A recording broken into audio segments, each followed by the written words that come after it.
एक कथा और आती है कि रंगनाथ जी के पूजन में विभीषण जी आते हैं और ये आने वाली बात आज भी है। आपको सुनकर आश्चर्य होगा, दास पहली बार जब श्री रंगनाथ भगवान का दर्शन करने गया था तो मंगला में सबसे पहले पट खुले तो हमने दर्शन किया था। उस समय परम पूज्य श्री बक्सर वाले मामा जी भी थे और पूज्य गुरुदेव भक्तमाली जी भी थे। बक्सर वाले मामा जी के साथ दर्शन किया पहली बार, मंगला दर्शन किया। श्री अनंत श्री संपन्न श्री नारायण दास जी भक्तमाली जी मामा जी, तो वहां प्रत्यक्ष देखा कि मंगला के समय भगवान रंगनाथ के चरणों में ताजा ताजा चंदन चढ़ा हुआ है, खूब तुलसी चढ़ी हुई है। तो वहाँ के अर्चकों ने बताया था कि ये देखो बासी तुलसी बासा चंदन नहीं है, ये ताजा ताजा चंदन तुलसी विभीषण जी चढ़ा के गए हैं और ये नित्य की बात है। आज भी मंगला में दर्शन खुलता है तो शाम को पूरा स्वच्छ कर दिया जाता है श्री विग्रह, और सवेरे जब मंदिर खुलता है तो आज भी कोई दिव्य पुरुष चंदन और तुलसी अर्पित करके जाता है। वो दिव्य पुरुष और कोई दूसरे नहीं है, वो श्री विभीषण जी महाराज जी। और हमारे पूज्य धर्मसंघ वाले गुरुजी ने एक घटना सुनाई थी, वो बड़ी विचित्र घटना, नाम मैं भूल गया हूँ। काशी के कोई ब्राह्मण थे, वो वैद्य थे बहुत बड़े। ये बहुत पुरानी घटना नहीं है, गुरुजी जब पढ़ते थे उस काल की ही घटना है। महाशय जी जब थे उस काल की ही कोई घटना है।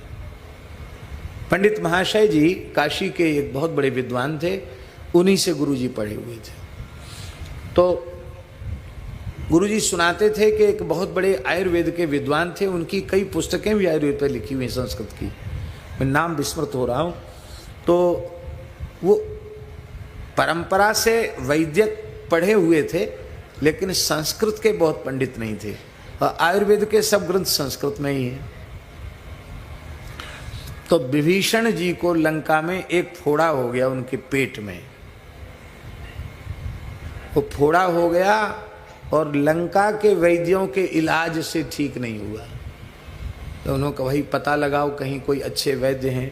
बोले काशी में अमुक पंडित जी हैं, बहुत अच्छे वैद्य हैं, उनके पिताजी दादाजी परदादाजी सब बड़े वैद्य थे और बड़ा अच्छा हाथ, किसी किसी का हाथ बहुत अच्छा होता है, तो वो आ जाएं तो इलाज हो जाएगा। तो सत्य घटना है ये, काशी की मुश्किल से 100 साल पुरानी घटना होगी। तो उन वैद्य जी को विभीषण जी के राक्षस सोते हुए ही तखत के सहित चौकी के सहित उठा के उनको लंका ले गए। और वहाँ जब उन्होंने आँख खोली तो घबरा गए कि अरे ये क्या है, कहाँ आ गए हम। तो विभीषण जी उनको मिले और विभीषण जी ने उनको कहा कि तुम आप भय मत करो, आप भारत से आए हो, ब्राह्मण हो, काशी से आए हो, तो हम तो इतने धन्य हैं कि लगता विश्वनाथ जी ही आपके रूप में आ गए।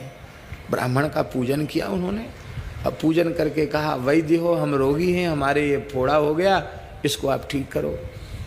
अरे बोले ऐसी बात थी तो पहले बताते, दवाई तो हमारी काशी में ही छूट गई, कैसे लाएं। अब अमुक अमुक औषधि है आपके यहाँ जंगल में मिल जाए तो आप हमारा सहयोग करो। बोले ठीक है। तो राक्षसों को भेज दिया, पंडित जी घूमने लगे, उनको दवाई मिल गई वहाँ। तो औषधि लेके आए और उन्होंने उसको लेप किया। प्रातः काल होते ही विभीषण जी का फोड़ा तो गायब हो ही गया, उसका व्रण भी भर गया, उसका चिन्ह नहीं रह गया, सवेरे बिल्कुल स्वस्थ हो गए। तब उन्होंने बहुत प्रसन्न होकर के कहा कि आप जो मांगो सो हम आपको देंगे। तो उन ब्राह्मण ने कहा आप भगवान के भक्त हैं, आप भगवान के महान भक्त हैं, परम भागवत हैं, तो आपसे हम केवल सोना चांदी मांग लें ये तो हमारी मूर्खता होगी। तो हम दो चीज चाहते हैं, एक तो हमारा भगवान में प्रेम हो जाए, भगवान की भक्ति हमें प्राप्त हो जाए, और दूसरा हम ये चाहते हैं कि हम जैसा हमको बढ़िया से संस्कृत पढ़ना चाहिए था वैसा हम नहीं पढ़ पाए, वो पिताजी की कृपा से थोड़ा बहुत दवाई ववाई जान जाते हैं। आप ऐसी कृपा करो कि हमको सब ग्रंथ कंठस्थ हो जाएं, संस्कृत भाषा में हमारा खूब निर्बाध गति हो जाए संस्कृत ग्रंथों में। तो विभीषण जी हंसे। उन्होंने कहा कि आप काशी पहुंचने के बाद सूर्योदय से सूर्यास्त के बीच में जितने ग्रंथों का स्पर्श कर लेंगे वो सारे के सारे ग्रंथ आपको हृदयस्थ हो जाएंगे।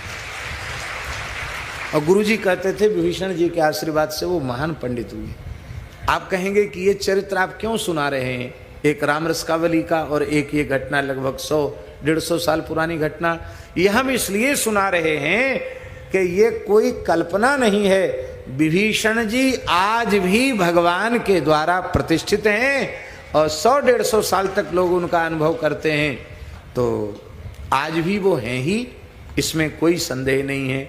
अब जिस लंका द्वीप में लोग जाते हैं उसको लंका मानते हैं, वो लंका है कि नहीं ये भगवान जाने।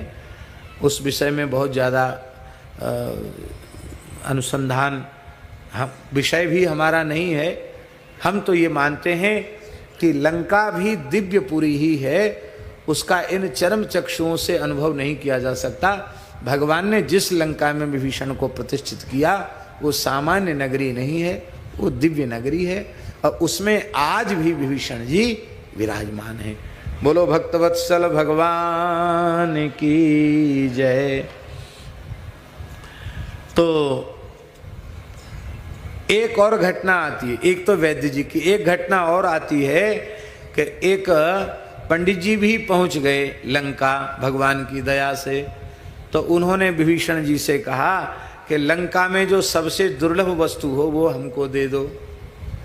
उन्होंने भक्ति नहीं मांगी, आप प्रसन्न हो तो जो दुर्लभ वस्तु हो वो हमको दे दो। तो उन्होंने मंत्रियों के साथ बैठक की, बोले सबसे दुर्लभ लंका में क्या है? बोले लोहा दुर्लभ है। तो उन्होंने कहा ब्राह्मण बेचारा सीधा है, लोहा देंगे तो बहुत दुखी हो जाएगा। तब उन्होंने सोने की पेटी में जो मणियों से जड़ी हुई थी उसमें लोहा भर के दे दिया। बड़ा वजनदार था। बोले महाराज कैसे पहुंचेगा? बोले हमारे राक्षस पहुंचाएंगे तुमको भी और पेटी को भी। लेकिन वहाँ जब खोला तो पेटी तो सोने की और उसमें भीतर भरा हुआ निकला लोहा। बोलो भक्तवत्सल भगवान की जय। कहने का आशय है विवेक होना चाहिए, भगवान की भक्ति से दुर्लभ कोई वस्तु नहीं है। यहाँ स्कंद पुराण में एक चरित्र आता है, हमने स्वयं उसको पढ़ा है। स्कंद पुराण में महाराज जी एक प्रसंग आता है, उसमें विभीषण जी के रथ से भगवान राम के राज्य काल में, शासन काल में विभीषण जी के रथ से एक ब्राह्मण टकरा गया और उसकी मृत्यु हो गई।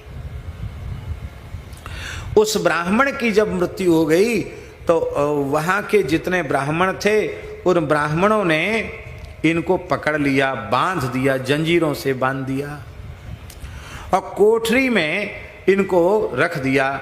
श्री नारद जी ने जाकर राम जी के दरबार में समाचार सुनाया कि आपके परम भक्त, आपके सेवक विभीषण को ब्राह्मणों ने जंजीर से बांध दिया। अब देखिए विभीषण जी कोई सामान्य पुरुष हैं क्या? उनमें कितना बल होगा? किस काल के हैं विभीषण जी? वे चाहते तो प्रतिकार नहीं कर सकते थे क्या? अवश्य कर सकते थे। लेकिन विभीषण जी की ब्राह्मणों के प्रति भक्ति कि हमसे अपराध हुआ है तो ये दंड दे रहे हैं, बहुत अच्छी बात है। उन्होंने कोई प्रतिकार नहीं किया, एक तरफा दंड को सहन किया। राम जी को जैसे ही समाचार मिला तो राम जी विमान में, पुष्पक विमान में बैठ करके तत्काल दक्षिण पहुंच गए और पहुंच करके भगवान श्री राम का ब्राह्मणों ने बड़ा स्वागत किया। भगवान श्री राम ने से ब्राह्मणों ने कहा कि भगवान आप का भक्त बनता है ये विभीषण, इसके रथ के चक्र से एक ब्राह्मण मारा गया है तो इसको दंड देकर के आप धर्म की रक्षा करें। तो उस समय भगवान श्री राम ने जो वाक्य कहा है वो बड़ा अद्भुत है। ये भगवान की भक्तवत्सलता को प्रकट करने वाला वाक्य है।